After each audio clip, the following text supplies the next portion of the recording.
Uma das minhas anedotas prediletas da política brasileira é aquela em que uma velha raposa vai ao seu curral eleitoral fazer um discurso e encontra um antigo correligionário e pergunta a ele: como vai a sua mãe?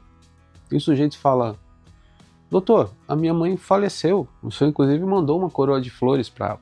Mais do que nunca, esse político sabido fala: morreu para você, seu filho ingrato. Pois, algumas lendas dizem que Raul Seixas morreu em agosto de 1989.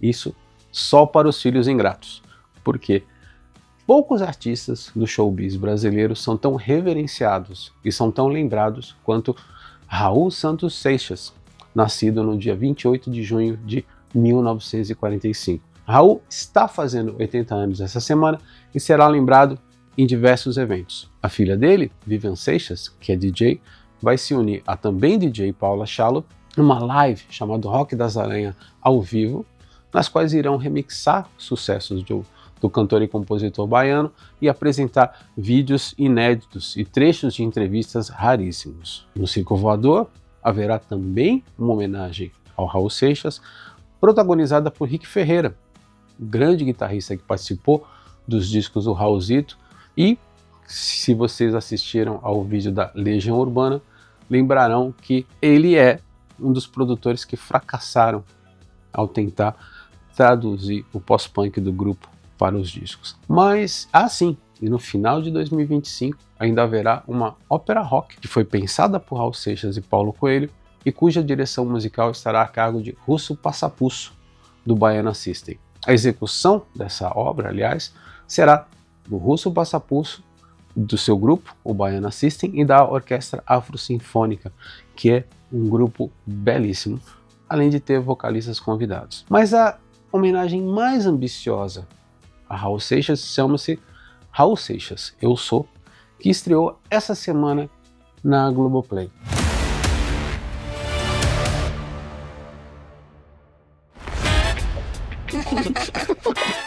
Meninos, alguém tira uma seda aí?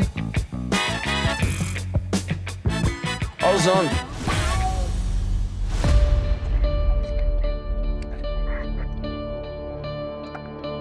Documento. Oba, Você é mesmo o Raul Seixas? pode crer. Suas músicas são demais, cara. Todos os episódios estão disponíveis para serem assistidos. É a mais ambiciosa e, infelizmente, tendo a dizer que é a mais decepcionante. A tentativa de se traduzir uma personalidade tão tempestuosa quanto o Raul em 8 episódios e com uma abordagem mais estilizada, digamos assim, se torna um fracasso, se torna uma coisa muito difícil de se assistir. Existem documentários e filmes bem comportados a respeito de grandes lendas da música nacional e internacional. No mínimo, as pessoas saem dali, ou os espectadores, ou seja lá quem acessar, sai dali conhecendo mais quem foi o tal personagem. Isso não se faz com Raul Seixas Eu Sou. O especial tem roteiro de Paulo Morelli, direção do próprio Paulo Morelli e de Pedro Morelli. Pedro Morelli, aliás, fez Irmandade, que é uma série exibida também na própria Globoplay, protagonizada pelo Seu Jorge, e é de altíssima qualidade. Mas nem ele, nem o seu pai, o Paulo Morelli é pai do Pedro Morelli, conseguem ser bem-sucedidos nessa tentativa de se biografar Raul Seixas. Raul Seixas Eu Sou é aquela história de praxe. É um roqueiro baiano que nos anos 60 migra para o Rio de Janeiro, ao lado dos seus asseclas, os Panteras, e a sua primeira mulher, Edith, a fim de se tornar um sucesso nacional.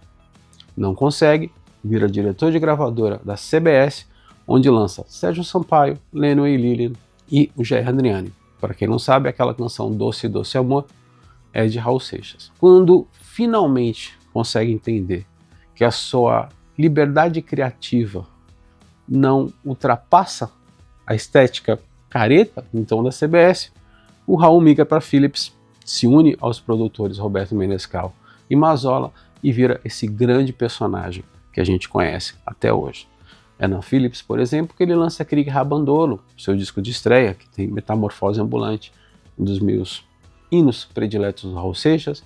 Lança Gita, cuja faixa título até hoje é celebrada por grandes místicos brasileiros, e lançou também o meu predileto, que é o Novo Aeon, de Tu És o MDC da Minha Vida, que é uma belíssima combinação da música brega, popular romântica, com o rock and roll e a ironia da letra do Paulo Coelho. Nós tivemos acesso aos 2 capítulos iniciais, e se depender do que eu assistir nos 2 capítulos iniciais, essa decepção em relação à história do Raul Seixas não vai se dissipar, porque ela vai de encontro a tudo o que o Raul era. Falta irreverência, falta talento e, acima de tudo, falta rock and roll.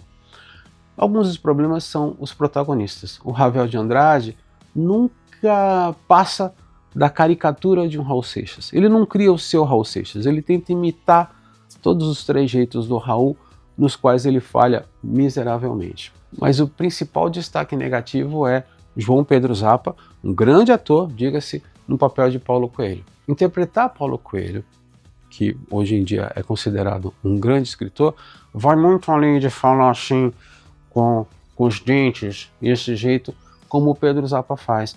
Faltam detalhes, falta a empolgação.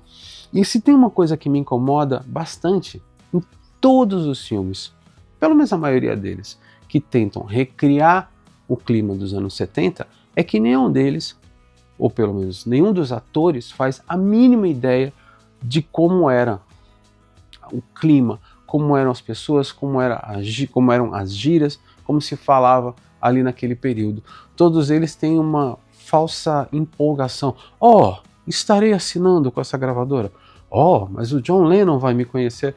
Que não passa nenhuma sinceridade em suas interpretações. Isso é um problema de direção, mas principalmente um problema de concepção que esses atores fazem daquele período. E é uma coisa meio óbvia. Os 2 na praia e vem um disco voador. Aí os 2 na praia e vem alguma outra simbologia nas letras de Raul Seixas.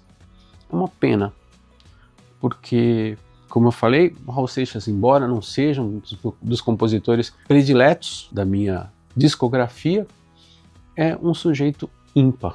É uma pessoa que revolucionou a música brasileira ao criar esse híbrido de rock and roll com ritmos regionais. A gente tem que lembrar que o primeiro sucesso dele, a primeira aparição dele, se deu através de Let Me Sing, que é uma fusão de Elvis Presley com Luiz Gonzaga, artistas que ele admirava igualmente, e foi um dos primeiros a ter essa aura mística, essa aura de guru, que até hoje fascina tanto o seu fã-clube. Basta lembrar que aqui em São Paulo, por exemplo, você tem uma passeata em homenagem a Raul Seixas, com direito até pessoas carregando o Ankh, aquela cruz egípcia que por muito tempo foi símbolo dos discos e até mesmo deles pintava isso em seu corpo. Então, Raul Seixas, Eu Sou, é uma tentativa frustrada de se retratar a vida do Raul Seixas. Frustrada também foi o outro documentário que foi feito em torno do Raul, que mal explica o talento dele, prefere usar outras simbologias e acaba não agradando no seu intuito de mostrar para quem nasceu nos anos 2000, por exemplo, por que o Raul Seixas é tão reverenciado, por que o Raul Seixas é tão falado. Então, infelizmente, grande roqueiro brasileiro, talvez um dos artistas mais influentes que a gente já conheceu, ainda não tem um filme, ainda não tem uma obra à altura da sua contribuição para a música brasileira. Se você gostou desse vídeo, clique, compartilhe, mande para os seus amigos, teça comentários. E se você não gostou, para quem a gente manda? Podemos mandar para o Caetano Veloso, que fez aquele Rock and Raul, que é uma das homenagens mais canhestras já feitas ao grande Raul Seixas. Ative o sininho para notificações e logo logo a gente volta a falar um pouco mais sobre música. Até lá!